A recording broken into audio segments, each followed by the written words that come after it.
the Tbacks Sports Bar and Grill.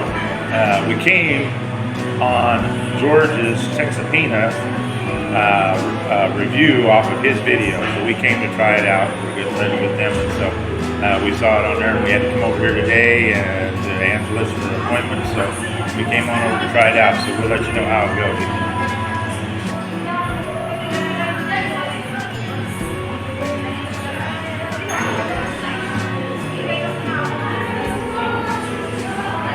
I should buy everybody a drink.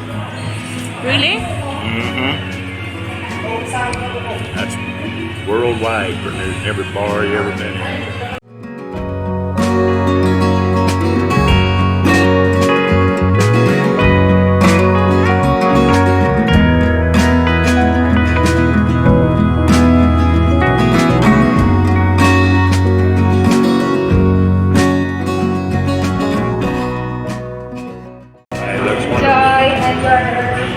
Wow, biscuits and gravy. I'll share my biscuits and gravy with you. Oh, what is it? What you got? This is, I was going to get the Reuben, but she'll tell you the name of the sandwich. And then this is...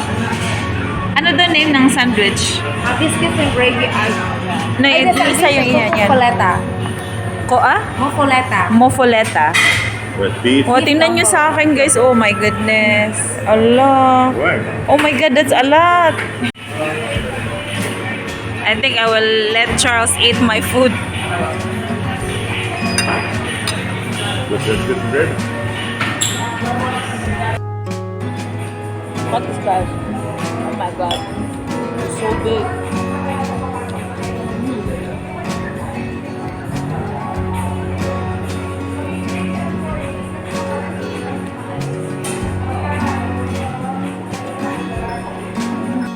Guys, I only eat fries on my food and a little on this one and a little on this one. I did not finish it. It's so big. I just helped him eat the biscuit and gravy and that soup and the other burger.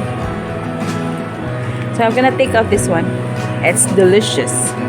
They have very big serving and it's good for... This is American dishes, American foods, most of it. I forgot to show you guys the menu.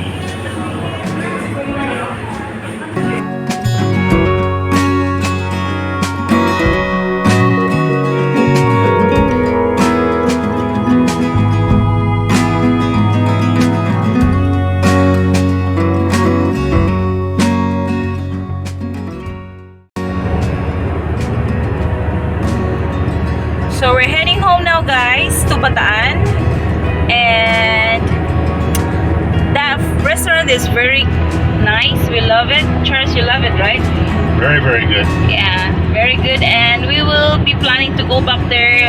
It's either Saturday or Sunday because they have buffet Saturday and Sunday.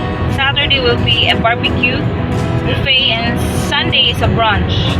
So we can choose a different kind of food in there. Oh, that's gonna be so excited. So hopefully to meet up with George Cox. Is that Cox? How you pronounce it? George Cox and Emmy Cox. Yeah. So, thanks, George. For finding the restaurant. Very good. So if you haven't subscribed yet to our friend Casa Texpina, please to subscribe. I'm gonna leave the link below, guys. Make sure you subscribe, guys. Thank you for watching. I'll see you guys in my next video. Bye, everybody. God bless you all.